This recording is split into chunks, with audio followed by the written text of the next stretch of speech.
Bismillahirrahmanirrahim. Assalamualaikum warahmatullahi wabarakatuh. Bismillah, alhamdulillah, wassalatu wassalamu ala rasulillah. Berjumpa kembali para jamaah al-asran semuanya yang dimuliakan oleh Allah. Amin ya Allah ya rabbal alamin. Itu semua yang kita harapkan ya. Kita mendapatkan rahman rahimnya Allah. Amin ya Allah ya rabbal alamin. Apa yang ingin saya bahas kali ini? Ini khusus ilmunya masih untuk pasangan yang berumah tangga tentunya, dan masih seputar tentang mandi besar. Karena di dalam kasus mandi besar itu sebetulnya banyak sekali permasalahan-permasalahan yang mungkin bisa kita temui. Nah, pertanyaannya adalah batasan minimal keluar air nutfah ataupun keluar air mani bagi seorang istri dan perempuan, itu batasannya gimana sih? Jadi yang ditanyakan ini adalah batasan keluar air nutfah. Nah, saya bacakan aja dulu referensinya ya. Nanti setelah saya bacakan referensinya, insya Allah saya terangkan. Bismillahirrahmanirrahim. Bismillah, alhamdulillah, wassalatu wassalamu ala rasulillah. Kali ini saya membawa kitab Hasyiah I'anatul Talibin pada juz awal Shahifah 122. Bismillahirrahmanirrahim. Bismillah, alhamdulillah, wassalatu wassalamu ala rasulillah. Qawluhu khuruju maniyihi ay buruzu maniyi nafsihi.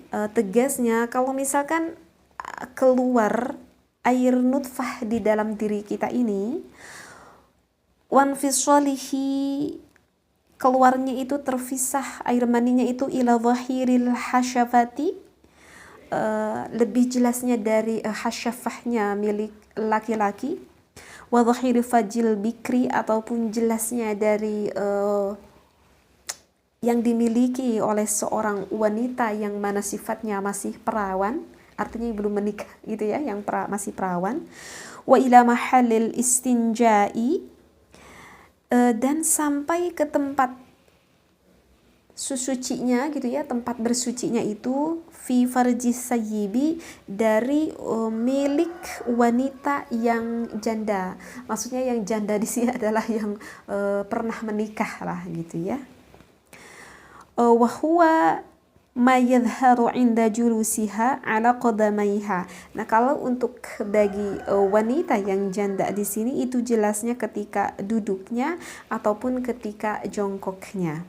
Sawa'un kana khurujuhu min tariqihil mu'tadi, misalkan keluarnya itu dari jalan yang memang sudah biasa keluar, artinya dia keluar dari tempatnya.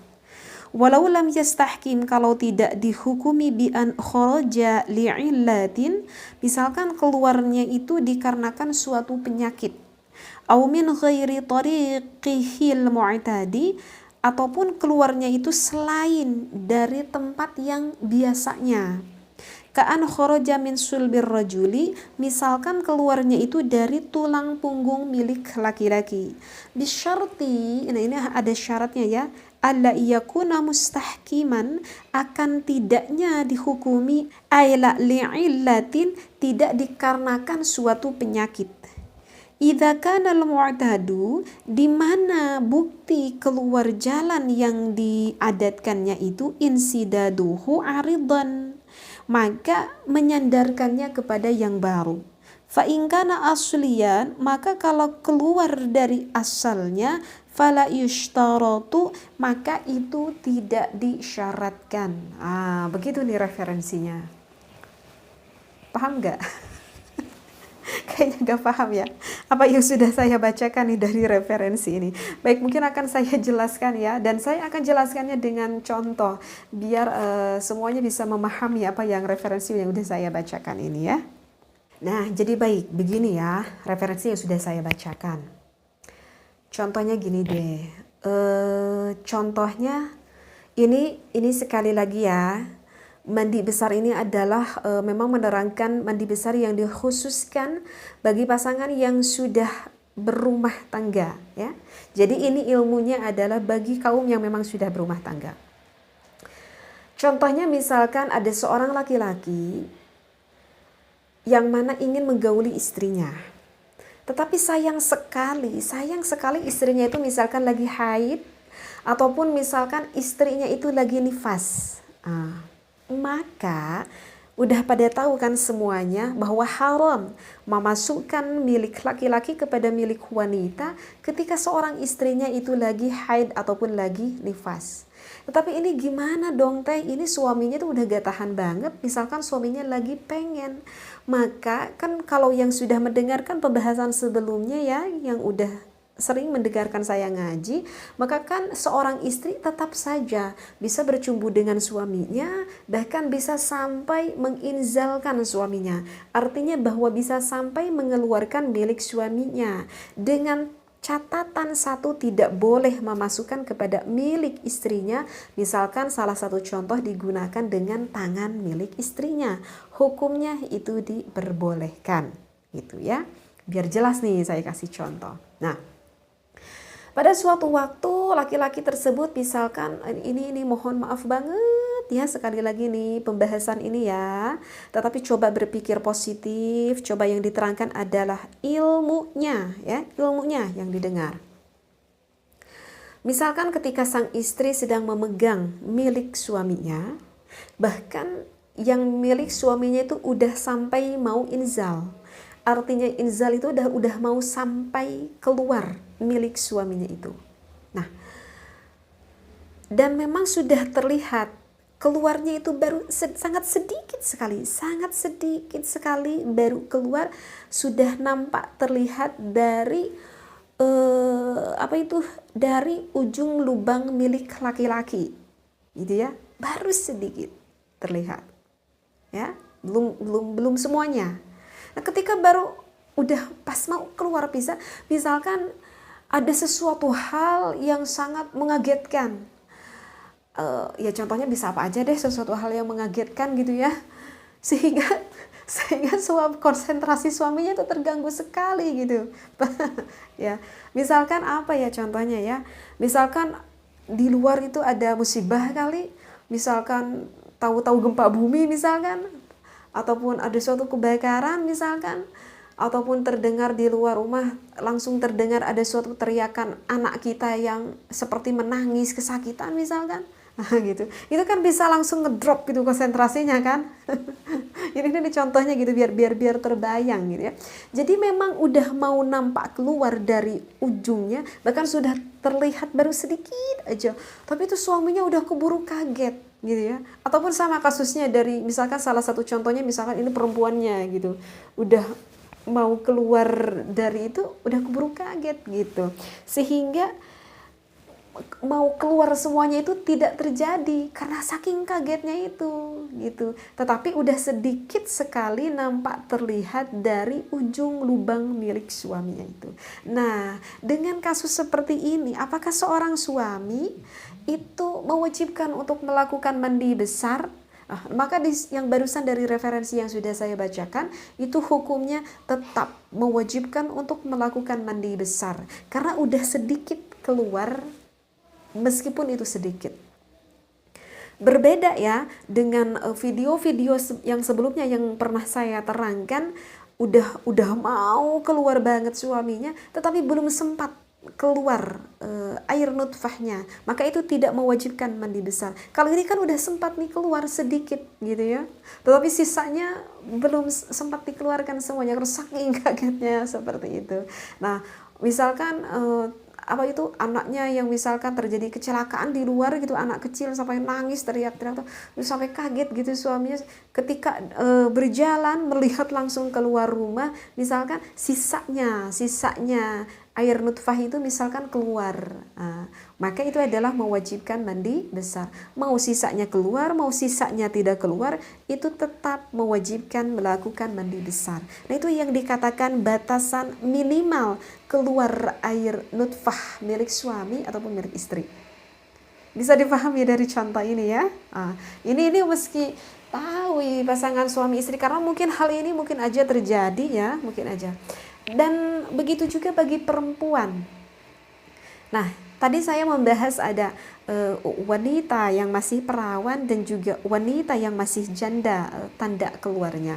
Tapi ya, kalau untuk perempuan dari referensi yang sudah saya bacakan, saya khawatir apa ya, para perempuan itu nggak terlalu paham akan dari referensi dari hanya tanda itu saja, karena keluarnya air nutfah laki-laki dan perempuan itu ada sedikit perbedaan. Misalkan contoh dari warna, milik laki-laki itu lebih cenderung keruh. Beda dengan milik perempuan. Kalau milik perempuan tidak cenderung keruh ya. Justru milik perempuan itu agak cenderungnya ke agak semu bening. Kalau laki-laki kan warnanya itu keruh seperti itu. Kemudian kalau yang laki-laki keluarnya itu kan lebih menyembur, beda dengan perempuan. Kalau perempuan tidak terlalu menyembur seperti yang dimiliki oleh laki-laki, itu udah beda lagi kan, laki-laki dan perempuan. Kemudian yang perbedaan yang ketiga, keluar milik laki-laki itu keluarnya sangat banyak sekali, sedangkan kalau milik perempuan itu keluarnya sedikit sekali. Sehingga dari referensi yang udah saya bacakan itu kan, ketika saya baca itu adalah ketika keluar dari milik perempuannya itu, maka itu mewajibkan melakukan mandi besar. Tetapi kalau salah satu kasusnya seperti ini, misalkan keluarnya sangat sedikit sekali sehingga wanita itu kemungkinan tidak terlihat karena saking sedikitnya. Maka kalau menurut saya ini yang lebih efektif dari kalau contoh kasus dari wanita itu adalah satu yang aku rasakan. Yang menjadikan pembeda itu adalah kalau salah satu, kalau saya baca di dalam kitab Kasyifatus saja, salah satu tanda keluarnya air nutfah itu adalah misalkan dari rasanya itu adalah nikmat dan cenderung puas ketika keluar. Begitu aja deh. Jadi kalau misalkan bagi kasus contoh seorang wanita, jika udah ada rasa nikmat dan diakhiri dengan cenderung puas, maka itu sudah keluar air nutfahnya. Gitu ya. Berbeda dengan air madhi. Keluar air madhi memang nikmat, tetapi tidak ada cenderung kepada puasnya. Artinya masih ada bergejolak rasa syahwatnya. Itu kalau air madhi. Berbeda dengan air mani. Kalau air mani, maksud saya air nutfah itu ya, kalau udah keluar ya biasanya kan diakhiri dengan puas, ya udah pada saat itu ya udah rasa itu hilang begitu saja. Begitu ya. Jadi kalau contoh bagi perempuan mungkin yang bisa menjadikannya itu adalah dari rasanya itu nikmat dan ada rasa puas jika wanita tersebut sudah inzal. Begitu. Bisa dipahami gak ya apa yang sudah saya terangkan ini ya? Gitu. Insya Allah deh, kalau yang mendengarkannya ini adalah bagi yang sudah menikah, ini insya Allah mudah dipahami. Kecuali kalau misalkan yang mendengarkan ini yang belum menikah, kayaknya agak bingung ini apa yang diobrolin si teteh nih gitu ya. Nah seperti itu. Nah kemudian di dalam referensi yang udah saya bacakan di dalam kitab I'anah ini, barusan ada dua permasalahan sih sebenarnya ya. Permasalahan yang pertama itu adalah jika keluarnya itu dari adat. Artinya dari adat ya memang dari tempatnya. Kalau misalkan dari wanita ya keluar memang dari tempatnya wanita. Kalau misalkan dari laki-laki ya keluar dari tempatnya laki-laki. Maka itu kalau keluarnya itu tidak disyaratkan. Artinya tidak ada li'illatin, tidak ada ilat. Apakah keluarnya itu secara normal ataupun misalkan keluarnya itu dikarenakan misalkan punya sesuatu penyakit di dalam tubuhnya, itu tidak menjadikan tidak dibutuhkan syarat.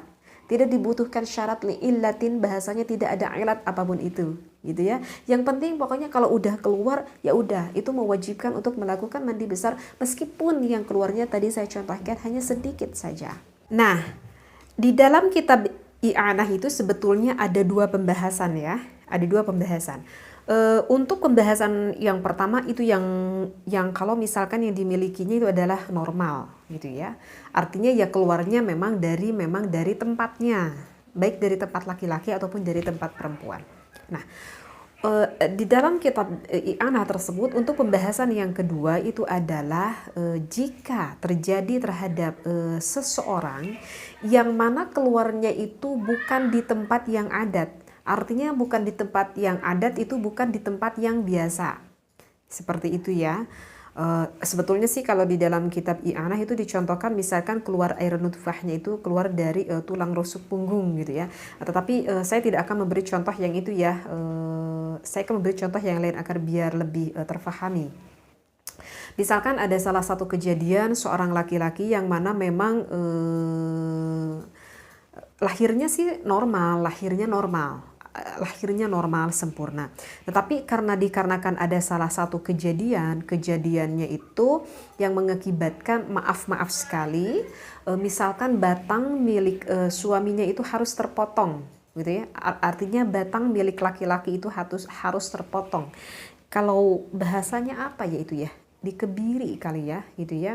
Misalkan dikarenakan ada suatu kecelakaan ataupun dikarenakan ada suatu penindasan misalkan, sehingga na'udzubillah misalkan batang milik laki-lakinya itu dipotong, sehingga dikarenakan terpotong sehingga sampailah begini seperti ini gitu ya gitu. Nah tetapi kan tetap ada lubang untuk keluarnya. Nah maka itu kan dikatakan yang tidak normal. Ataupun misalkan dikarenakan ada suatu hal apapun itulah yang mengakibatkan tidak bisa keluar dari lubang milik laki-laki, mohon maaf banget, sekali lagi mohon maaf banget ya, agak saya gambarkan. Misalkan keluarnya dari sini, dari milik laki-laki, dikarenakan ada hal tertentu, kata dokter tidak bisa keluar di sini, sehingga dokter misalkan melubanginya itu di bagian sebelah sininya, batang milik laki-laki sebelah sini. Nah seumpamanya ini mah ya. Nah maka kan ini berarti mendapati kasus yang memang tidak keluar bi ghairi adatin, tidak sesuai dengan adatnya. Maka kalau kasus kejadian seperti ini itu bisyarti, itu memang ada syaratnya. Jadi kalau misalkan keluarnya itu li'illatin, dikarenakan ada ilat, misalkan salah satu contoh ilatnya itu adalah dikarenakan sakit misalkan, maka itu tidak mewajibkan untuk melakukan mandi besar. Ya. Dipahami gak sih apa yang saya sampaikan? Jadi kalau misalkan kasus yang contoh yang tidak normal seperti itu, bisa mewajibkan untuk melakukan mandi besar atau harus diwajibkan melakukan mandi besar ya kalau keluarnya itu secara normal gitu ya. Tetapi kalau misalkan keluarnya itu dikarenakan dirinya itu misalkan sakit gitu ya, dikarenakan ditambah dengan penyakit lain misalkan, sehingga mengakibatkan air nutfahnya itu suka keluar aja gitu dengan sendirinya. Nah kalau hal itu maka itu tidak mewajibkan untuk melakukan mandi besar. Itu di dalam kitab i'anah itu batas minimal keluar air nutfah terbagi menjadi 2 kasus seperti itu ya. Bisa difahami gak ya? Mudah-mudahan apa yang saya sampaikan ini bisa difahami dan mudah-mudahan bisa bermanfaat sekali, tambah wawasan dan juga tambah ilmu. Sekali lagi apa yang sudah saya sampaikan ini, wahai para pendengar Al-Asran semuanya, diniati, sekali lagi diniati untuk mengaji, diniati untuk thalabul ilmu, maka itu akan mendapatkan pahala, akan mendapatkan keberkahan bagi kita semua. Jangan niat karena lain. Mudah-mudahan ya apa yang saya sampaikan bermanfaat. Wallahu a'lam wabillahi taufiq wal hidayah. Wassalamualaikum warahmatullahi wabarakatuh.